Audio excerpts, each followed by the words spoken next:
Yeah. Thank you. Thank you.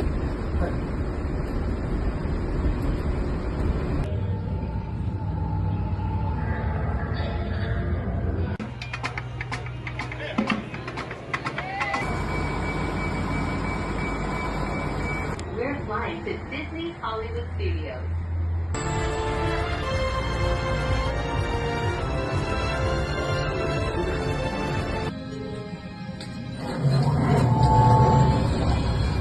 Connecting flights to Epcot International Gateway, Disney's Pop Century Resort,